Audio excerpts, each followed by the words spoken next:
تفصیل سے روشنی ڈالی جائے گی تفصیل پر۔ اعوذ باللہ من الشیطان الرجیم بسم اللہ الرحمن الرحیم اذ قالت امرأة عمران رب انی نذرت لك ما في بطنی محررا فتقبل مني إنك أنت السميع العليم فلما وضعتها قالت رب إني وضعتها أنثى والله أعلم بما وضعت وليس الذكر كالأنثى وإني سميتها مريم وإني أعيذها بك وذريتها من الشيطان الرجيم فتقبلها ربها بقبول حسن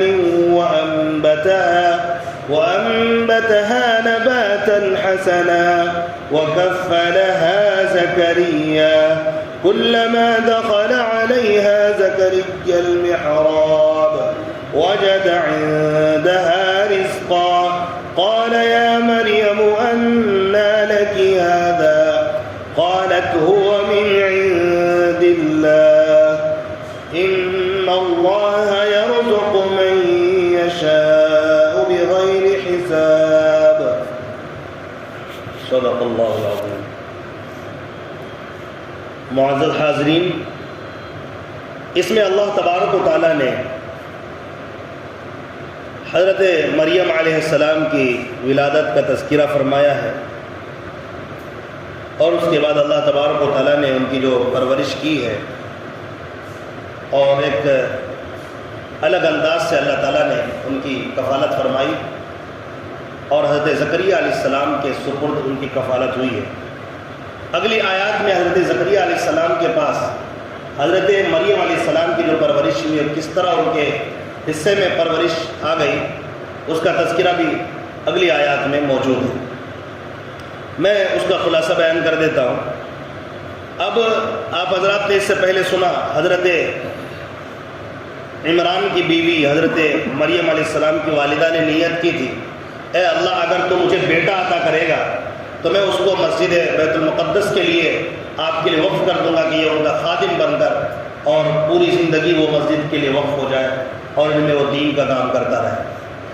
لیکن اللہ تبارک و تعالیٰ نے بیٹی عطا کر دی حضرت مریم علیہ السلام، تو انہوں نے مریم نام رکھا اور اللہ تبارک و تعالیٰ سے عرض کرنے لگی، یا اللہ میں تو سوچی بیٹا ہوگا لیکن بیٹی ہو گئی ہے۔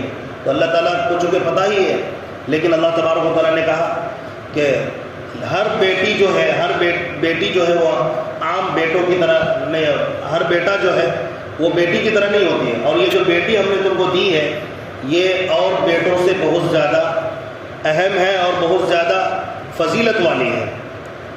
ان کا ایک الگ ہی اللہ تبارک و تعالیٰ کی ہم مقام ہے، لہذا یہ جو عطا کیا گیا ہے اب اسی کو جو ہے اللہ کے لیے وقف کر دیا جائے، یعنی کہ ان کو اللہ کے لیے وقف کر دیا جائے، یہ عبادت میں رہے، دنیا کے کام سے ان کو کوئی مطلب نہ ہو، اور ویسے بھی عورتوں کو دنیا کے کام سے کوئی زیادہ مطلب نہیں ہوتی۔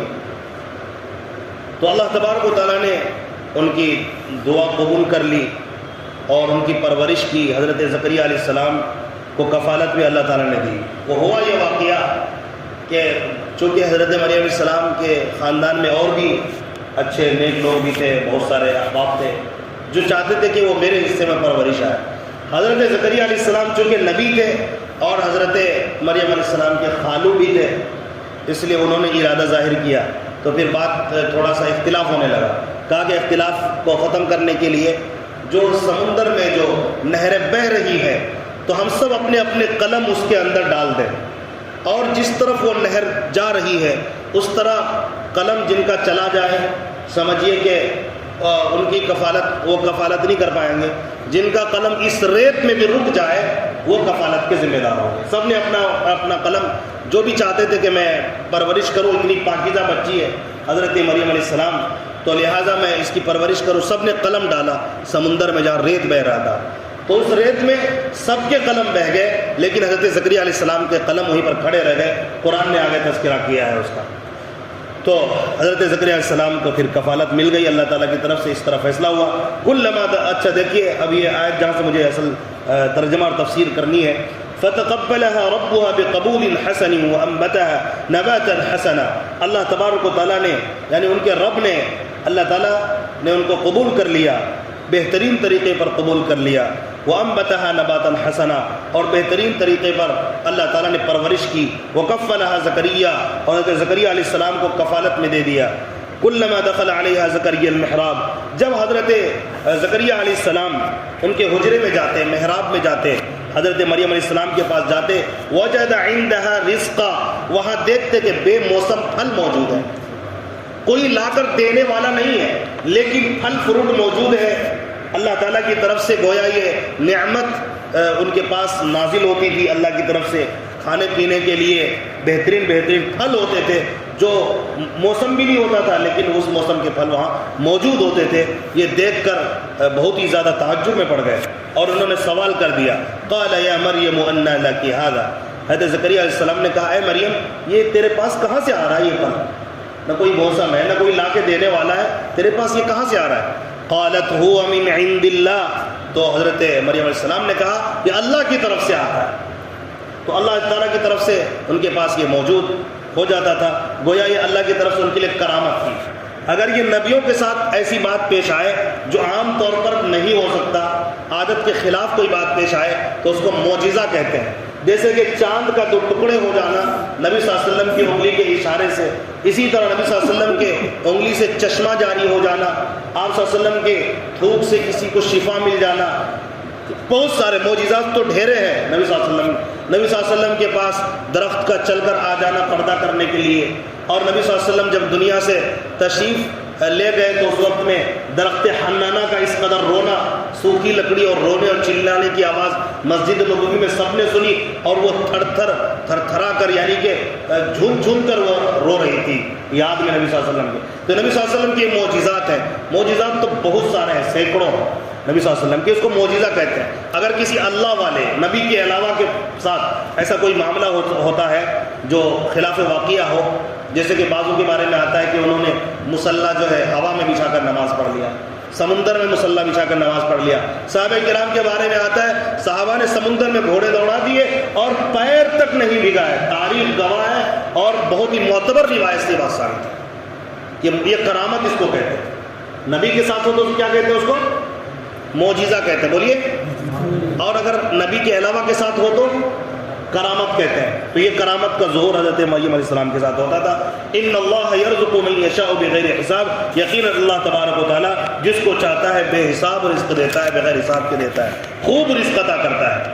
ہنالک دعا زکریا ربہ، حضرت زکریا علیہ السلام چونکہ بوڑھے ہو چکے تھے لیکن ابھی تک ایک بچہ ان کو پیدا نہیں ہوا تھا، تو اب چونکہ نا امید، بڑھاپے میں تو نا امید ہی ہے، چونکہ اللہ تبارک و تعالیٰ کا ایک عادت ہے، اگرچہ اللہ محتاج نہیں ہے لیکن عادت یہ ہے بڑھاپا میں اولاد نہیں ہوتی ہے، چونکہ جو مادہ منویہ ہوتا ہے اس کے اندر وہ صلاحیت، وہ طاقت ختم ہو جاتی ہے، اور عورت جو ہے بڑھاپے کی عمر میں بانجھ ہو جاتی ہے جب ان کو حیض آنا بند ہو۔ تو اللہ تبارک و تعالیٰ نے ان کے دل میں بات ڈالی یہاں پر، جب ان کے ساتھ یہ کرامت ہو سکتی ہے تو میرے ساتھ بھی تو معجزہ ہو سکتا ہے، لہٰذا انہوں نے اس وقت میں دعا کی، قال ربی هب لی من لدنک ذریۃ طیبہ، اے میرے رب تو اپنی طرف سے مجھے نیک صالح اولاد عطا فرما دے۔ تو حضرت زکریا علیہ السلام نے دعا کی، انک سمیع الدعاء، یقیناً تو دعا کو سننے والا ہے۔ فنادته الملائکۃ وهو قائم یصلی فی المحراب، بس دعا کرنا تھا، اس کے بعد وہ نماز پڑھ رہے تھے حجرے میں، تو فرشتے کی طرف سے آواز آئی، فرشتے نے آواز دی، ان اللہ یبشرک بیحییٰ مصدقا بکلمات من اللہ، یقیناً اللہ تبارک و تعالیٰ آپ کو خوشخبری دیتا ہے حضرت یحییٰ کی، یعنی بیٹے کی خوشخبری دیتا ہے۔ اللہ نے دعا قبول کر لی، اسی بڑھاپے کی عمر میں اللہ نے دعا قبول کی، اور آگے فرمایا کہ اللہ تعالیٰ تمہیں خوشخبری دیتا ہے، اور اللہ تعالیٰ نے عطا بھی کیا، بیٹا عطا کیا، جیسے کہ سورہ مریم کے اندر بھی تذکرہ ملتا ہے۔ اور کیسا بیٹا ہوگا؟ یہ بھی نبی ہوگا، مصدقا بکلمۃ من اللہ، جو اللہ کے کلمے کی تصدیق کرنے والا ہوگا، وہ سیدہ اور سردار ہوگا، یعنی کہ ان کی ایک بہت بڑی اللہ تعالیٰ کی ان کا ایک مقام ہوگا اور قوموں کے لیے ایک سرداری ان کو نصیب ہوگی۔ وحصور ونبیا من الصالحین، اور یہ بہت ہی زیادہ ضبط کرنے والے ہوں گے، نفس کو کنٹرول میں کرنے والے۔ سارے جتنے بھی انبیاء ہوتے ہیں سب نفس کو کنٹرول کرنے والے ہوتے ہیں، لیکن حضرت یحییٰ علیہ السلام کا ایک ان کے ساتھ خصوصیت تھی، یہ بہت ہی زیادہ تقویٰ طہارت میں ایک انقلاب ان کے اندر اللہ تعالیٰ نے ڈال دیا تھا۔ وہی فرمایا وحصور ونبیا من الصالحین، اور وہ نبی بھی ہوں گے اور صالحین میں سے ہوں گے۔ قال رب انا يكون لي غلام وقد بلغني الكبر وامرأتي عاقر، اللہ تعالیٰ سے عرض کرنے لگے، یعنی کہ نشانی پوچھنے لگے اللہ تعالیٰ سے، اے اللہ مجھے کیسے بیٹا پیدا ہوگا، مجھے کیسے لڑکا ہوگا، میں بوڑھا ہو چکا ہوں، میری بیوی باج ہو چکی ہے۔ قال كذلك الله يفعل ما يشاء، اللہ تعالیٰ نے فرمایا اسی طرح اللہ تعالیٰ جس کو چاہتا ہے عطا کر دیتا ہے۔ یہ تو اللہ تبارک و تعالیٰ جو چاہتا ہے جس کو چاہتا ہے عطا کرتا ہے، یہ تو اللہ کی مرضی سے ہوتا ہے، لہٰذا اللہ تبارک و تعالیٰ کے لیے کوئی ذریعے کی، کوئی سبب کی، کوئی اسباب کی ضرورت نہیں کہ جوان ہو یا بانج نہ ہو تو ہی قادر ہے ورنہ قادر نہیں ہے، ایسا تو کوئی سسٹم نہیں ہے، لہٰذا اللہ تعالیٰ یوں ہی آپ کو عطا کر دے گا۔ قال رب اجعل لی آیہ، پھر وہ پوچھنے لگے نشانی، اے رب میرے لیے کوئی نشانی بتا دیجئے تاکہ مجھے پتہ چلے کہ اب ولادت کا وقت قریب آ چکا ہے، میرے اہلیہ کو ولادت ہوگی، میرے لیے کوئی ایسی علامت بتا دیجئے تاکہ میں سمجھ جاؤں۔ اللہ تعالیٰ نے کہا قال آیتک الا تکلم الناس ثلاثة ایام الا رمزا، تم 3 دن تک کسی سے بات نہیں کر پاؤ گے، یعنی آواز سے بات نہیں کر پاؤ گے، الا رمزا، مگر اشارے سے ہی بول پاؤ گے۔ اس درمیان میں کیا کرنا ہے آپ کو؟ وَاذْكُرْ رَبَّكَ كَثِيرًا وَسَبِّحْ بِالْعَشِيِّ وَالْإِبْكَارِ، اپنے رب کا خوب ذکر کرنا ہے اور تسبیح بیان کرنا ہے صبح شام، بس یہ کام آپ کا رہے گا اور آپ 3 دن تک کسی سے بات نہیں کر پائیں گے۔ تو چنانچہ ایسا ہی ہوا، یہ اللہ تبارک و تعالیٰ کے حکم کے مطابق وہ کرتے رہے۔ پھر اللہ تبارک و تعالیٰ نے حضرت یحییٰ علیہ السلام کو پیدا کیا، جس کا تذکرہ سورہ مریم میں موجود ہے کہ اللہ تعالیٰ فرماتے کاف ہایا عین صاد ذکر رحمت ربک عبدہ زکریا اذ نادى ربہ نداء خفیا۔ قال رب، ایک تفصیل سے حضرت یحییٰ علیہ السلام کا تذکرہ وہاں ملتا ہے کہ حضرت زکریا علیہ السلام نے دعا کی تو اللہ نے عطا فرمائی۔ یہاں پر ہمیں دعا کی اہمیت سمجھنی چاہیے۔ حضرت زکریا علیہ السلام بھی اللہ کے بندے اور نیک اور نبی تھے، یقیناً اس میں کوئی شک نہیں، لیکن اللہ تبارک و تعالیٰ نے دعا قبول کرنے کے لیے خاص نہیں کیا ہے کہ نبی کی ہی دعا قبول کریں گے، باقی کی نہیں کریں گے، ایسا نہیں ہے، بلکہ اللہ تبارک و تعالیٰ ہر ایک کی دعا قبول کرتا ہے، چاہے کتنا گناہ گار بندہ کیوں نہ ہو، اگر یقین سے اللہ کے سامنے ہاتھ پھیلاتا ہے اللہ ضرور عطا کرتا ہے، اللہ کا وعدہ ہے۔ وَإِذَا سَأَلَكَ عِبَادِي عَنِّي فَإِنِّي قَرِيبٌ، کہ یہ میرے بندے میرے بارے میں پوچھتے ہیں، سوال کرتے ہیں، میرے بندوں سے کہہ دو کہ میں تو بہت قریب ہوں، اجیب دعوت الداعی اذا دعانی، جو مانگنے والا ہے، نبی ہے، صحابہ ہے، اولیاء ہے، بزرگان دین ہے، عام لوگ ہیں، جاہل ہے، فاسق ہے، فاجر ہے، کوئی بھی ہے، دعا کرنے والا، اذا دعوت الداعی اذا دعانی فلیستجیبوا لی ولیؤمنوا بی لعلہم یرشدون، اور وہ دعا قبول کرنے پر ایمان رکھتا ہو تو اللہ تبارک و تعالیٰ ایسے لوگوں کی دعا بھی قبول کرتا ہے، اور اس کو جو اللہ مانگتا ہے اللہ تبارک و تعالیٰ اس کو عطا کرتا ہے۔ لہٰذا ہمیں دعا جب بھی کرنی چاہیے یقین سے کرنی چاہیے، اور جب ولادت نہ ہو رہا ہو یا کوئی اور پریشانی لاحق ہو گئی، کبھی کبھی وہ لمبا زمانہ چل جاتا ہے پریشانیوں کا اور اسی طرح ولادت نہ ہونے کا، تو اس میں لوگ گھبرا جاتے ہیں اور اس کے بعد جو ہے اتنی بے چینی ہو جاتی ہے، اب اللہ ان کا صبر کا دامن چھوٹنے لگتا ہے۔ صبر کا دامن چھوٹتا ہے تو یہ بجائے خالق کے سامنے بھاگنے کے، خالق نے جس کو پیدا کیا مخلوق کو جو وہ محتاج ہے اس کے پاس جاتا ہے۔ اب یہ کسی عالم کو یا کسی جو دنیا میں موجود ہے، میں ان کی بات کر رہا ہوں، ان کے پاس جاتے ہیں، آپ ان کو ہی سب کچھ سمجھ لیتے ہیں اور ان کو کہتے ہیں کہ آپ جو کوئی ایسی تعویذ دیجئے یا کوئی ایسی جادو کی چھڑی دیجئے کہ میری بیوی کو بچہ پیدا ہو جانا چاہیے، اب تک تو نہیں ہو رہا، بس آپ ہی کر سکتے ہیں، اس طرح کی بات ہے۔ لا حول ولا قوت الا باللہ۔ ٹھیک ہے تعویذ لکھوا لیا، ہو سکتا ہے کہ دعا کے کلمات کچھ لکھ کے دے دیں، یہاں تک ٹھیک ہے. ہو سکتا ہے کہ آپ دعا کے کلمات کچھ لکھ دیجئے، اللہ نے قبول کر لیا آپ کی دعا سے تو بچہ ہو جائے گا، یہاں تک ٹھیک ہے، اللہ تعالیٰ ہمیں عطا کر دے گا. نہیں، آپ جو کریں گے ہو جائے گا، یہ غلط ہے. اسی طرح کسی کے قبر پہ چلے جانا کہ آپ عطا کرنے والا ہو، میں یہاں سے ٹلوں گا نہیں جب تک آپ دیں گے نہیں، میں سجدے میں سر رکھتا ہوں. کیا ہے محتاج، جو محتاج ہے، جو ضرورت مند خود ہے، اس کے پاس آپ چلے جا رہے ہیں. تو یہ ایمان کی خرابی ہے کہ نہیں؟ یہ کون نہیں جانتا ہے؟ ایمان والے سب کو معلوم ہے یہ سراسر شرک ہے. اللہ تبارک و تعالیٰ ہی دے گا نا، کون دے سکتا ہے؟ جس کے پاس آپ گئے ہیں اس کی ماں کو بیٹا بھی اللہ تعالیٰ نے ہی دیا ہے. جس کے وہ بچے ہیں اور جو پیدا ہوئے اللہ تعالیٰ نے ہی ان کو پیدا کیا ہے، کسی پیر فقیر نے نہیں کیا پیدا. نبی، اتنے بڑے نبی ہیں، یہ چاہتے تو کسی اور نبی کے قبر پہ چلے جاتے. کہاں لکھا ہے؟ ان سے بڑے بڑے جلیل القدر نبی ہیں. حضرت نوح علیہ السلام اتنے جلیل القدر نبی ہیں، بڑے بڑے انبیاء کرام کہیں نہیں گئے. یہ چلے جاتے حضرت آدم علیہ السلام کے قبر پہ، نعوذ باللہ من ذالک. تو اللہ تعالیٰ نے نہ ایسا ایڈریس بتایا ہے، کچھ بھی نہیں ہے. یہ سب ایمان کو خراب کرنے والی چیزیں. اللہ تبارک و تعالیٰ چاہے گا تو ہی ہوگا، لہذا اللہ ہی سے مانگنا چاہیے، کسی اور سے نہیں.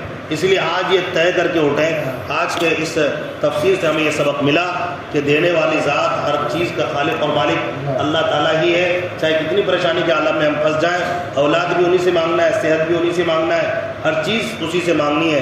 یہاں تک کہ نبی صلی اللہ علیہ وسلم نے فرمایا کہ جوتے کا تسمہ ٹوٹ جائے تو بھی اللہ ہی سے مانگو. اللہ سے مانگتے رہنے سے اللہ سے تعلق پیدا ہوتا ہے، اور بہت سے لوگوں کو اللہ دیتا بھی ہے. بعض لوگوں کو نہیں دیا تو قیامت میں اللہ تعالیٰ دے گا. کہے گا اللہ تعالیٰ تو نے یہ مانگا تھا، میں نے وہاں نہیں دیا، اس کے بدلے میں تجھے یہ دے رہا ہوں، جنت دے رہا ہوں، جنت کی نعمتیں دے رہا ہوں. بتائیے کتنی خوشی ہوگی.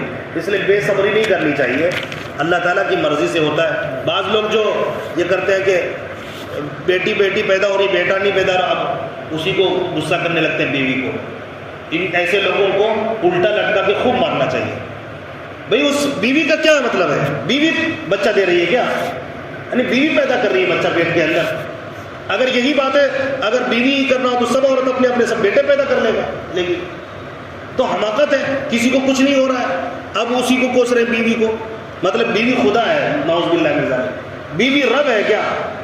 وہ تو ایک بال نہیں بنا سکتی، تم بچہ ان سے مانگ رہے.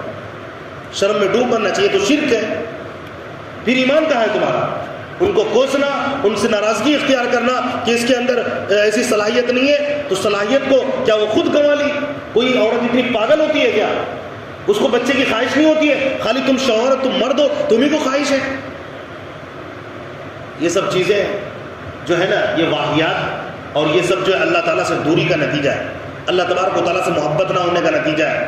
اسی لیے ذرہ برابر بھی ہے کسی کے بارے میں سوچنا اس کے اندر یہ بیماری ہوگی تو یہ صلاحیت ہوگی، اللہ تبارک و تعالیٰ اس بیماری کا ذمہ دار ہے. ہمیں اور آپ کو بولنے کا کوئی حق نہیں ہے. اگر اللہ تبارک و تعالیٰ کو برا لگ گیا تو یاد رکھیے برباد ہو جائیں گے، کوئی نہیں بچائے گا بربادی سے. اللہ تبارک و تعالیٰ کل قیامت کے دن پکڑ کر لے گا، بچہ تو میں دینے والا تھا، تو نے اس کو برا کیوں کیا تھا.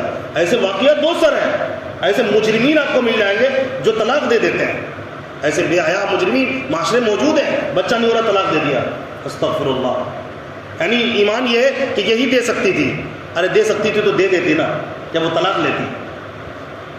لاہور پڑھیے. ایسے یہ ایمان کو کھانے والی سوچ ہے. اسی لیے ان سب سوچوں سے پرہیز کرنے کی ضرورت ہے. معاشرے کے اندر اللہ تبارک و تعالیٰ پر یقین کرنا اور بھروسہ کرنا، اس بات کو پھیلانے کی ضرورت ہے. اللہ تبارک و تعالیٰ ہم تمام کو قرآن پاک کی صحیح سمجھ عطا فرمائے اور ہم سب کو اسی کے مطابق عمل کی توفیق عطا فرمائے.